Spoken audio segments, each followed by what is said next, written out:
Good morning everyone. My name is Divya Agarwal from the Department of MCom Applied Economics, Semester 2 of Lucknow University. So today I am going to talk about a very interesting topic of rural economics, which is Panchayati Raj. आप लोगों ने पंचायत के बारे में तो सुना ही होगा. The word Panchayat is taken from the Hindi word Panch, which means 5 or rule of 5. The Panchayati Raj system, which existed since Vedic era, is a system of local governance in India that aims to promote democratic participation at the grassroots level. Now let's talk about the evolution of Panchayati Raj system. The Panchayati Raj system has undergone several changes since its inception in 1950s. The system has evolved over the time with new laws, amendments and policies.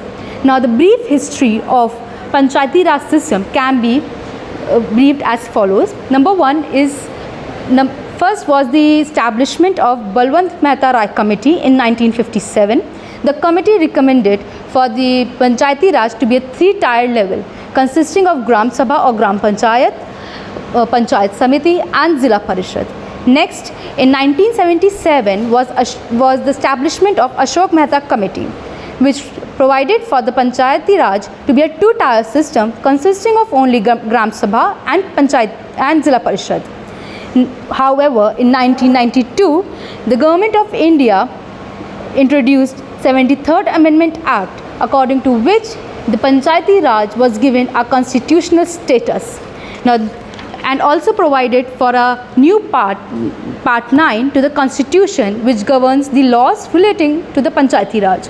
It provided for the 3-tier system of Panchayati Raj, just like Rai Committee, and also provided for the reservation of seats for the scheduled castes, tribes and women. Also in the same year, another amendment, Amendment 74, was introduced, which provided for similar local self-governance for urban areas known as Nagarpalikas and municipalities. Several amendments have been made to the Panchayati Act, including the provision for establishment of State Finance Commission, which determines the allocation of resources to the panchayats. This amendment motivated the establishment of 3-tier Panchayati Raj system. This amendment also devolved several power and functions to the Panchayati Raj institutions, including local planning, social justice and economic development. Now let's come to the organizational structure of the Panchayati Raj. The Panchayati Raj system in India is a 3-tier system, as discussed before. Now what are the levels of Panchayati Raj? Now at the village level is the Gram Sabha. The members of the Gram Sabha are elected by the villagers for a term of 5 years. Now at the block level is the Panchayat Samiti, and at the district level is the Zilla Parishad. Both are elected by the Gram Sabha. Now let's come to the designation and responsibilities of the 3-tier system. First is Gram Panchayats. Now Gram Panchayat is the smallest unit of Panchayati Raj system in India, and it acts as a local self-government in the rural areas.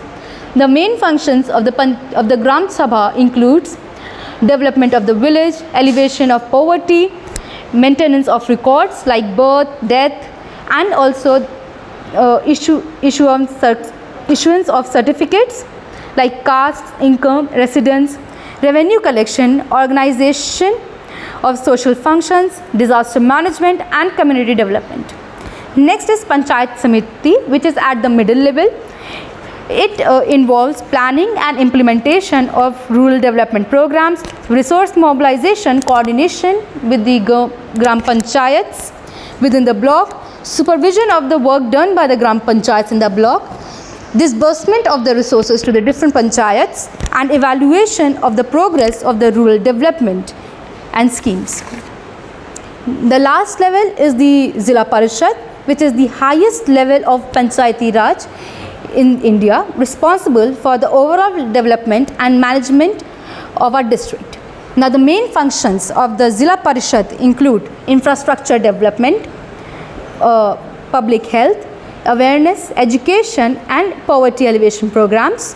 Zilla Parishad mobilizes resources from various sources such as state government, central government and other resources like NGOs, private sector and international agencies. Zilla Parishad also coordinates with the Panchayati Raj at the lowest level, that is Gram Sabha, to ensure effective implementation of development programs. Zilla Parishad is responsible for encouraging entrepreneurship, promoting and creating employment opportunities. Now, to conclude, Panchayati Raj system is viewed as a positive development that has brought governments closer to the people and has empowered local communities to participate in their decision-making process. They believe that the system has helped to improve the delivery of basic services. It has also helped to promote social justice and create opportunities for economic development at the grassroots level. Thank you.